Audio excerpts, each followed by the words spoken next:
ಈಗಾಗಲೇ ಇವತ್ತು ವೈಕುಂಠ ಏಕಾದಶಿಯ ಹಿನ್ನೆಲೆಯಲ್ಲಿ ತಿರುಪತಿ ತಿಮ್ಮಪ್ಪನ ದೇವಸ್ಥಾನದಲ್ಲಿ ಭಕ್ತಾದಿಗಳ ಸಂಖ್ಯೆ ಬಹಳಷ್ಟು ದೊಡ್ಡ ಮಟ್ಟಿಗೆ ಬರ್ತಾ ಇದೆ. ಹಿಂದೂಗಳ ಪವಿತ್ರ ಏಕಾದಶಿ ಅಂದರೆ ವೈಕುಂಠ ಏಕಾದಶಿ. ನಾಡಿನೆಲ್ಲೆಡೆ ವೈಕುಂಠ ಏಕಾದಶಿಯ ಹಿನ್ನೆಲೆ ಸಡಗರ ಸಂಭ್ರಮದಿಂದ ಭಕ್ತಾದಿಗಳು ತಿಮ್ಮಪ್ಪನ ಸನ್ನಿಧಿಗೆ ಬರ್ತಾ ಇದ್ದಾರೆ. ಕೇವಲ ತಿರುಪತಿ ತಿಮ್ಮಪ್ಪನ ಸನ್ನಿಧಿಗೆ ಮಾತ್ರ ಅಲ್ಲ, ಬೆಂಗಳೂರಿನಲ್ಲಿರುವಂತಹ ಟಿಟಿಡಿ ದೇವಸ್ಥಾನಕ್ಕೂ ಸಹ ಭಕ್ತಾದಿಗಳು ಬೆಳಗ್ಗೆಯಿಂದನೇ ಸರತಿ ಸಾಲಿನಲ್ಲಿ ಬಂದು ನಿಂತು ದೇವರ ದರ್ಶನವನ್ನು ಪಡ್ಕೊಳ್ತಾ ಇದ್ದಾರೆ. ಇವತ್ತು ಹಿಂದೂಗಳಲ್ಲಿ ಅದರಲ್ಲೂ ಪ್ರಮುಖವಾಗಿ ಏಕಾದಶಿಗಳಲ್ಲೇ ಪ್ರಮುಖವಾದಂತಹ ಏಕಾದಶಿಗಳಲ್ಲಿ ಒಂದಾಗಿರುವಂತಹ ವೈಕುಂಠ ಏಕಾದಶಿ ಬಹಳಷ್ಟು ಮಹತ್ವವನ್ನು ಮನ್ನಣೆಯನ್ನು ಪಡ್ಕೊಂಡಿರುವಂತಹ ಏಕಾದಶಿ ಇದು. ಅದರಲ್ಲೂ ಪ್ರಮುಖವಾಗಿ ದಕ್ಷಿಣ ಭಾರತದ ರಾಜ್ಯಗಳಾಗಿರುವಂತಹ ಕರ್ನಾಟಕ, ತೆಲಂಗಾಣ, ಆಂಧ್ರ ಪ್ರದೇಶ, ಕೇರಳ ಈ ಒಂದು ರಾಜ್ಯಗಳಲ್ಲಿ ಈ ವೈಕುಂಠ ಏಕಾದಶಿಯಲ್ಲಿ ತಿರುಪತಿ ತಿಮ್ಮಪ್ಪನ ದರ್ಶನವನ್ನು, ವಿಷ್ಣುವಿನ ಅವತಾರವನ್ನು, ವಿಷ್ಣು ದೇವರ ಪೂಜೆಯನ್ನು ಮಾಡುವಂಥದ್ದು ವಿಶೇಷವಾಗಿರುತ್ತೆ. ಯಾರೆಲ್ಲ ಇವತ್ತು ವೈಕುಂಠ ದ್ವಾರದ ಮೂಲಕವಾಗಿ ದೇವರ ದರ್ಶನವನ್ನು ಪಡ್ಕೊಳ್ತಾರೆ ಅವರಿಗೆ ಸ್ವರ್ಗದ ಬಾಗಿಲು ತೆರೆದಿರುವಂತಹ ಪ್ರತೀತಿ ಇರುವಂಥದ್ದು. ಆ ಕಾರಣಕ್ಕಾಗಿ ವೈಕುಂಠ ಏಕಾದಶಿಯ ದಿವಸ ವೈಕುಂಠ ಬಾಗಿಲಿನ ಮೂಲಕವಾಗಿ ದೇವರ ದರ್ಶನವನ್ನು ಪಡ್ಕೊಳ್ಳಲಾಗತ್ತೆ. ಇವತ್ತು ಅಂತಹ ಪುಣ್ಯ ದಿನ. ಬೆಳಗ್ಗೆ 7:50 ವೈಕುಂಠ ದ್ವಾರದ ಮೂಲಕವಾಗಿ ಹೋಗೋದಕ್ಕೆ ಅವಕಾಶವನ್ನು ಮಾಡಿಕೊಡ್ಲಾಗತ್ತೆ. ಇನ್ನು ಈ ಬಗ್ಗೆ ಹೆಚ್ಚಿನ ಮಾಹಿತಿ ನಮ್ಮ ಪ್ರತಿನಿಧಿ ಅಂಕಿತಾ ಕೊಡ್ತಾರೆ. ಅಂಕಿತಾ, ವೈಯಲ್ಲಿ ಕಾವಲ್ ದೇವಸ್ಥಾನ, ಟಿಟಿಡಿ ದೇವಸ್ಥಾನ ಏನಿದೆ ಅಲ್ಲಿಂದ ನೇರವಾದಂತಹ ಸಂಪರ್ಕದಲ್ಲಿದ್ದಾರೆ. ಅಂಕಿತಾ, ಇವತ್ತು ಬಹಳಷ್ಟು ಪ್ರಮುಖವಾದಂತಹ ಮಹತ್ವದಂತಹ ದಿನಾಚರಣೆ. ಅದರಲ್ಲೂ ಪ್ರಮುಖವಾಗಿ ವೈಕುಂಠ ಏಕಾದಶಿ ಇರುವಂತಹ ಕಾರಣಕ್ಕಾಗಿ ಬೆಳಗ್ಗೆಯಿಂದನೇ ಭಕ್ತಾದಿಗಳು ದೇವಸ್ಥಾನಕ್ಕೆ ಬರ್ತಾರೆ. ದೇವರ ದರ್ಶನವನ್ನು ಪಡೆದು ಪುನೀತರಾಗಬೇಕು ಅನ್ನುವಂತಹ ಕಾರಣಕ್ಕಾಗಿ, ದೇವರನ್ನು ನೋಡಬೇಕು, ಕಣ್ತುಂಬಿಕೊಳ್ಬೇಕು ಅನ್ನುವಂತಹ ಕಾರಣಕ್ಕಾಗಿ ದೇವಸ್ಥಾನಕ್ಕೆ ಬರ್ತಾ ಇದ್ದಾರೆ. ಹೇಗಿದೆ ಅಲ್ಲಿನ ಸಂಭ್ರಮಾಚರಣೆ? ಏನಂತಾರೆ ಭಕ್ತಾದಿಗಳು?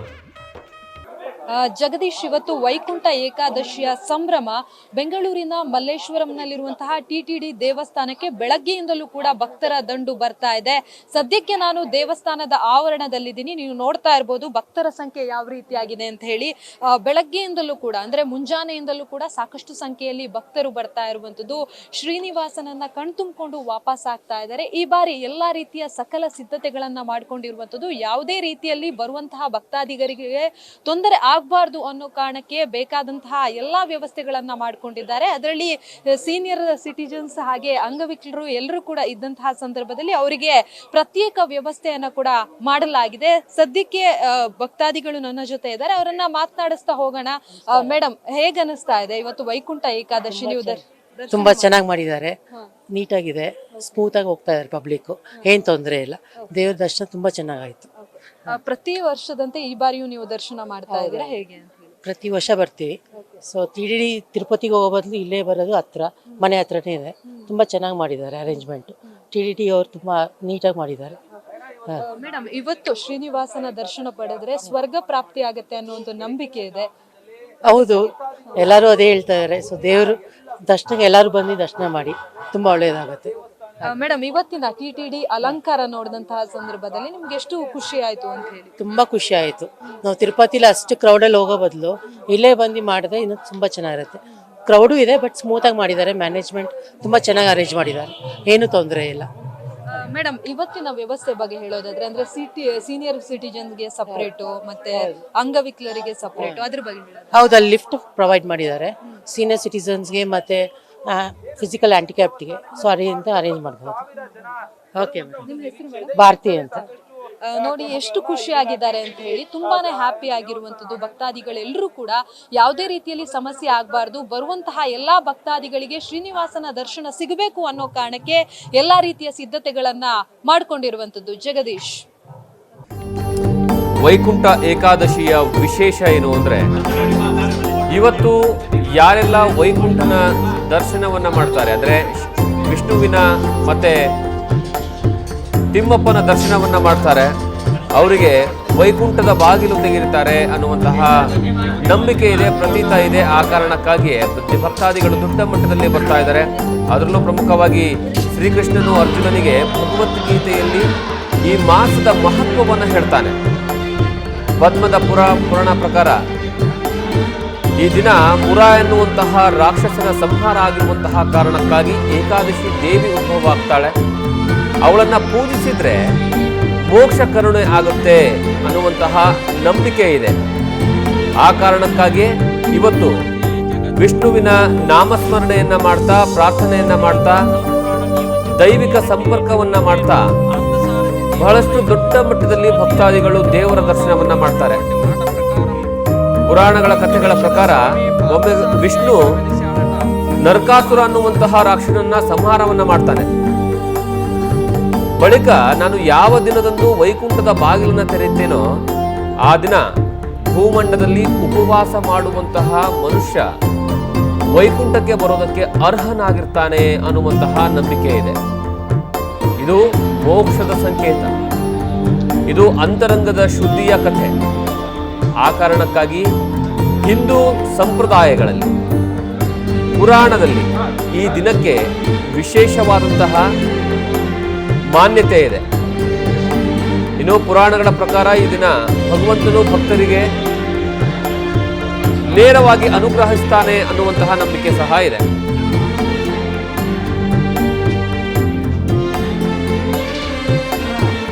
ಇನ್ನು ಈ ಬಗ್ಗೆ ಹೆಚ್ಚಿನ ಮಾಹಿತಿಯನ್ನ, ಮತ್ತಷ್ಟು ವಿವರಗಳನ್ನ ಕೋಟೆ ಆಂಜನೇಯ ದೇವಸ್ಥಾನದಿಂದ ನಮ್ಮ ಪ್ರತಿನಿಧಿ ಚಂದನ ಕೊಡ್ತಾರೆ. ಕೋಟೆ ವೆಂಕಟೇಶ್ವರ ದೇವಸ್ಥಾನದಿಂದ ಸದ್ಯ ಅಲ್ಲಿರುವಂತಹ ಸಿದ್ಧತೆ ಹೇಗಿದೆ, ಭಕ್ತಾದಿಗಳು ಹೇಗೆ ಬರ್ತಾ ಇದ್ದಾರೆ, ಅಲ್ಲಿರುವಂತಹ ದೇವಸ್ಥಾನದಲ್ಲಿ ಯಾವ ರೀತಿಯಾದಂತಹ ಸಡಗರ ಸಂಭ್ರಮ ಇದೆ ಅಂತ ನೇರವಾಗಿ ಅವರಿಂದ ತಿಳ್ಕೊಳ್ಳೋಣ. ಚಂದನ, ಹೇಗಿದೆ ಅಲ್ಲಿರುವಂತಹ ವಾತಾವರಣ, ಭಕ್ತಾದಿಗಳು ಏನು ಹೇಳ್ತಾರೆ? ಜಗದೀಶ್, ಏಕಾದಶಿಗಳಲ್ಲೇ ವಿಶಿಷ್ಟವಾದಂತ ಏಕಾದಶಿ ಅಂದ್ರೆ ಅದು ವೈಕುಂಠ ಏಕಾದಶಿ. ಇದನ್ನ ಮೋಕ್ಷದ ಏಕಾದಶಿ ಅಂತಾನು ಕರೀತಾರೆ. ಅಂದ್ರೆ ಈ ಒಂದು ದಿನ ವರ್ಷದ 24 ಏಕಾದಶಿಗಳ ಒಂದು ಫಲವನ್ನ ಪಡೆಯೋದಕ್ಕೆ ಈ ಒಂದು ಏಕಾದಶಿ ದಿನ ಉಪವಾಸ ಮಾಡಿದ್ರೆ ಅಂತ ಇಲ್ಲಿನ ಅರ್ಚಕರು ಹೇಳ್ತಾ ಇದ್ರು. ಇವತ್ತು ನಾನು ಸದ್ಯ ಕೋಟೆ ವೆಂಕಟೇಶ್ವರನ ದೇಗುಲದಲ್ಲಿದ್ದೀನಿ. ಇಲ್ಲಿ ಭಕ್ತ ಸಾಗರವೇ ಹರಿದು ಬರ್ತಾ ಇದೆ. ಅಂದ್ರೆ ಬೆಳಗಿನ ಜಾವ 2 ಗಂಟೆಯಿಂದ ಸಾವಿರಾರು ಭಕ್ತರು ಬರ್ತಾ ಇದ್ದಾರೆ. ಕಿಲೋಮೀಟರ್ ಗಟ್ಟಲೆ ಕ್ಯೂ ನಿಂತು ವೆಂಕಟೇಶ್ವರನ ದರ್ಶನವನ್ನ ಪಡಿತಾರೆ. ಸದ್ಯ ನಾನಿವಾಗ ವೆಂಕಟೇಶ್ವರನಿಗೆ ಯಾವ ರೀತಿ ಅಲಂಕಾರವನ್ನ ಮಾಡಿದ್ದಾರೆ ಅಂತ ದೃಶ್ಯಗಳಲ್ಲಿ ತೋರಿಸುವಂತ ಪ್ರಯತ್ನವನ್ನ ಮಾಡ್ತೀನಿ. ನೀವು ದೃಶ್ಯಗಳಲ್ಲಿ ನೋಡ್ತಾ ಇರ್ಬೋದು ಯಾವ ರೀತಿಯಾದಂತ ಒಂದು ಅಲಂಕಾರವನ್ನ ಮಾಡಿದ್ದಾರೆ. ಅಂದ್ರೆ ಬಣ್ಣ ಬಣ್ಣದ ಹೂಗಳನ್ನ ಹಾಕಿ ಈ ದಿನ ವೆಂಕಟೇಶ್ವರನ ದರ್ಶನವನ್ನ ಮಾಡಿದ್ರೆ ಪದ್ಮಾವತಿ ಹಾಗೆ ವೆಂಕಟೇಶ್ವರನ ದರ್ಶನವನ್ನ ಮಾಡಿದ್ರೆ ಮೋಕ್ಷದ ಪ್ರಾಪ್ತಿ ಆಗುತ್ತೆ ಅನ್ನುವಂತ ನಂಬಿಕೆ ಕೂಡ ಇದೆ. ಬೆಳಗ್ಗೆ 1 ಗಂಟೆ ಸುಮಾರಿಗೆ ದೇಗುಲ ಓಪನ್ ಆಗುತ್ತೆ. ಆ 45 ನಿಮಿಷಗಳಲ್ಲಿ ಉತ್ಸವ ಮೂರ್ತಿಗೆ ಪೂಜೆಯನ್ನ ಮಾಡಿ ಆ ನಂತರ ಭಕ್ತ ಸಾಗರಕ್ಕೆ ಅನುವು ಮಾಡಿಕೊಡ್ಲಾಗತ್ತೆ. ಇವತ್ತಿನ ದಿನ ವಿಶೇಷವಾಗಿ ಮತ್ತೊಂದು ಪ್ರಮುಖ ವಿಚಾರವನ್ನ ಉಲ್ಲೇಖ ಮಾಡಲೇಬೇಕು. ಇವತ್ತು ಒಂದು ದಿನ, ವರ್ಷದ 365 ದಿನಗಳಲ್ಲಿ ಇವತ್ತು ಒಂದು ದಿನ ಉತ್ತರದ ಬಾಗಿಲಿನಿಂದ ಭಕ್ತರು ಆಗಮಿಸಿ ದೇವರ ದರ್ಶನವನ್ನ ಮಾಡ್ತಾರೆ. ಹೀಗಾಗಿ ಇವತ್ತಿನ ವಿಶೇಷತೆ ಏನು, ಯಾವ ರೀತಿ ವ್ರತವನ್ನ ಪಾಲನೆ ಮಾಡಬೇಕು ಅನ್ನೋ ಸಾಕಷ್ಟು ಕನ್ಫ್ಯೂಷನ್ಸ್ ಇರುತ್ತೆ.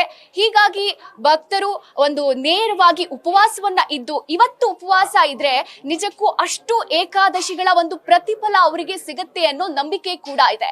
ಇವತ್ತಿನ ಪುರಾಣ ಕಥೆಗಳಲ್ಲೂ ಕೂಡ ಏಕಾದಶಿಗೆ ಬಹಳಷ್ಟು ಮಹತ್ವ ಇರುವಂತದ್ದು.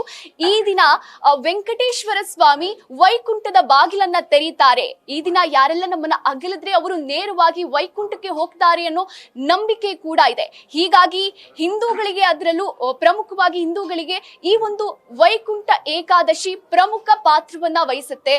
ಬೆಳಗ್ಗೆಯಿಂದ ಭಕ್ತಾದಿಗಳು ಸಾವಿರಾರು ಸಂಖ್ಯೆಯಲ್ಲಿ ಆಗಮಿಸುತ್ತಿದ್ದಾರೆ. ಅಂದ್ರೆ ಈ ಒಂದು ಅಂದಾಜಿನ ಪ್ರಕಾರ ಇವತ್ತು ಒಂದೇ ದಿನ 50,000ದಿಂದ 60,000ಕ್ಕೂ ಹೆಚ್ಚು ಭಕ್ತಾದಿಗಳು ಆಗಮಿಸ್ತಾರೆ ಅನ್ನೋ ಮಾಹಿತಿಯನ್ನ ಇಲ್ಲಿನ ಅರ್ಚಕರು ಹೇಳ್ತಾ ಇದ್ರು. ಅಂದ್ರೆ ವಿಶಿಷ್ಟ ರೀತಿಯಲ್ಲಿ ಅಲಂಕಾರವನ್ನ ಮಾಡಿದ್ದಾರೆ. ಯಾವ ರೀತಿಯಾದಂತ ಅಂದ್ರೆ ಇವತ್ತು ಯಾವುದೇ ತರದ ಆಹಾರವನ್ನ ಸೇವನೆ ಮಾಡಬಾರ್ದು ಅನ್ನುವಂತ ಒಂದು ವ್ರತ ಕೂಡ ಇದೆ. ಹಾಗಾದ್ರೆ ಈ ವ್ರತದ ಒಂದು ಮಹಿಮೆ ಏನು ಅನ್ನುವಂಥದ್ದನ್ನ ಇಲ್ಲಿನ ಅರ್ಚಕರನ್ನ ಮಾತನಾಡಿಸುವಂತ ಪ್ರಯತ್ನ ಮಾಡ್ತೀನಿ. ಹಾಗಾದ್ರೆ ಇಲ್ಲಿನ ಅರ್ಚಕರನ್ನ ಮಾತನಾಡಿಸುವಂತ ಪ್ರಯತ್ನ ಮಾಡ್ತೀನಿ. ಗುರುಗಳೇ, ಇವತ್ತಿನ ವ್ರತ ಹೇಗ್ ಮಾಡ್ಬೇಕು ಅನ್ನೋ ಸಾಕಷ್ಟು ಕನ್ಫ್ಯೂಷನ್ಸ್ ಇರುತ್ತೆ.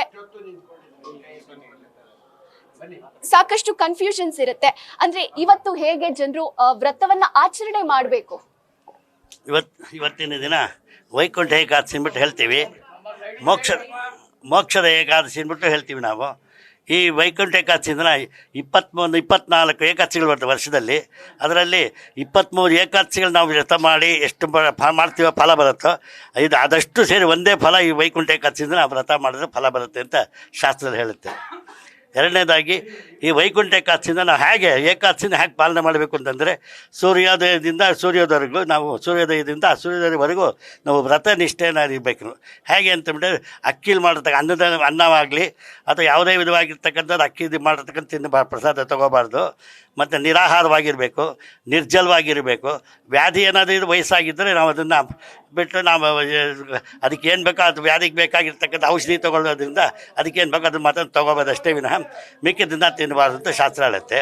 ಮೂರನೇದಾಗಿ ಈ ವ್ರತ ಮಾಡ್ತಕ್ಕಂಥವ್ರು ಹರಿಭಜನೆಯಲ್ಲೇ ಇರಬೇಕೇ ವಿನಃ ಹರಿ ಕೀರ್ತನೆ, ಹರಿಭಜನೆ, ಹರಿ ಮಂತ್ರ ಜಪ ತಪ ಅನುಷ್ಠಾನದಲ್ಲೇ ಕಾಲ ಕಳಿಬೇಕೇ ವಿನಃ ಒಂದು ದಿನ ಪೂರ್ತಿ ಬೇರೆದ್ರಲ್ಲಿ ನಾವು ಯಾವುದ್ರಲ್ಲಿದ್ರೂ ಆ ಫಲ ಸಿಗಲ್ಲ ಅಂತ ಶಾಸ್ತ್ರ ಹೇಳುತ್ತೆ. ಆದಷ್ಟು ನಾವು ಶಾಸ್ತ್ರಕ್ಕೆ ಸಂಬಂಧಪಟ್ಟಿರ್ತಕ್ಕಂಥದ್ದೇ ವಿಷಯ ನಾವು ಮಾತಾಡ್ತಾ ಇದ್ದರೆ ಆ ಫಲ ಸಿಗತ್ತೆ ಅಂತ ಶಾಸ್ತ್ರ ಹೇಳುತ್ತೆ. ಇದು ಇಲ್ಲಿನ ಅರ್ಚಕರು ಹೇಳ್ತಾ ಇರುವಂತ ಮಾತು. ಅಂದ್ರೆ ವ್ರತ ಪಾಲನೆ ಮಾಡೋದಕ್ಕೂ ಕೂಡ ಒಂದು ನಿಯಮ ಇದೆ. ಹೀಗಾಗಿ ಸರಿಯಾದ ರೀತಿಯಲ್ಲಿ ವ್ರತವನ್ನ ಪಾಲನೆ ಮಾಡಿದ್ದೇ ಆದ್ರೆ ವೆಂಕಟೇಶನ ಅನುಗ್ರಹ ಸಿಗತ್ತೆ. ಹೀಗಾಗಿ ಅನ್ನ ತಿನ್ನೋದನ್ನ ಸ್ವಲ್ಪ ಅವಾಯ್ಡ್ ಮಾಡಿ ಇವತ್ತು ಒಂದು ದಿನ ನಿಷ್ಠೆಯಿಂದ ದೇವರ ಅನುಗ್ರಹಕ್ಕೆ ಪಾತ್ರರಾಗಿ ಎನ್ನುವಂತ ಮಾತನ್ನ ಹೇಳ್ತಾ ಇದ್ರು. ಕೋಟೆ ವೆಂಕಟೇಶ್ವರನ ದೇಗುಲದಲ್ಲಿ ಭಕ್ತ ಗಣವೇ ಹರಿದು ಬರ್ತಾ ಇದೆ ಬೆಳಗ್ಗೆಯಿಂದಲೂ ಕೂಡ. ಜಗದೀಶ್.